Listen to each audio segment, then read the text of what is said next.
రాష్ట్ర ప్రభుత్వం పుట్టపర్తి సాయిబాబా జయంతి ఉత్సవాలను ప్రభుత్వ పరంగా నిర్వహించాలని ఇచ్చిన జీవోను వెంటనే ఉపసంహరించుకోవాలని భారత హేతువాద సంఘం అధ్యక్షుడు నాన్నె వెంకట సుబ్బయ్య డిమాండ్ చేశారు. ఒంగోలు ఎంసీఏ భవన్లో మీడియా సమావేశం నిర్వహించారు.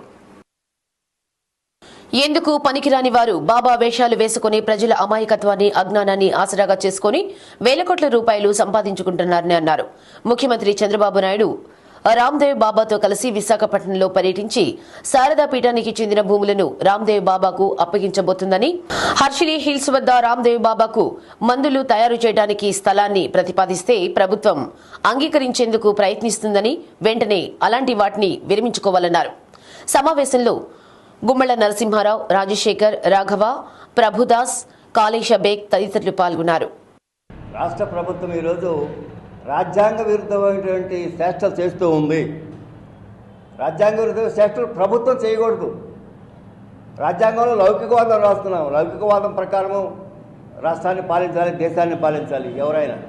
మరి ఈరోజు ఒక మతపరమైన ఆచారాలు వ్యవహరించే ఒక పనికిమాలిన కాషాయ బట్టలు వేసుకుని జనాన్ని దోచుకుతూనే పుట్టపర్తి సాయిబాబా శత జయంతిని రేపు నవంబర్ 23 ప్రభుత్వ పండగ జరపాలని మన రాష్ట్ర ప్రభుత్వం నిర్ణయించడం అనేది చాలా సిగ్గుమాలిన చర్య.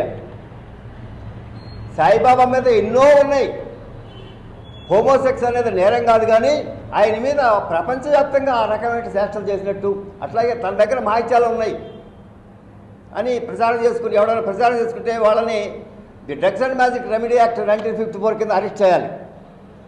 అలాంటి అరెస్ట్ చేయబడ్డ సాయిబాబా దినోత్సవాన్ని ఈరోజు ప్రభుత్వ పండుగ జరపాలనుకోవటం చంద్రబాబు గారు తక్షణమే విరమించుకోవాలి. జీవో నెంబర్ విడుదల చేసింది 5వ నెలలో, జీవో నెంబర్ 862 ఆ జీవోను తక్షణమే ఉపసంహరించుకోవాలి హేతువాద సంఘం డిమాండ్ చేస్తుంది.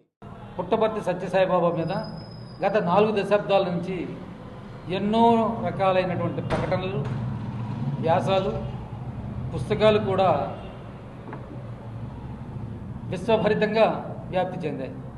వారి మీద ఉన్నటువంటి కేసులు ఎన్నో.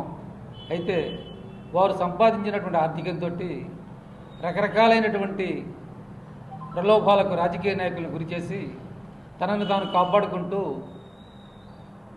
తన జీవితాన్ని కొనసాగించారు.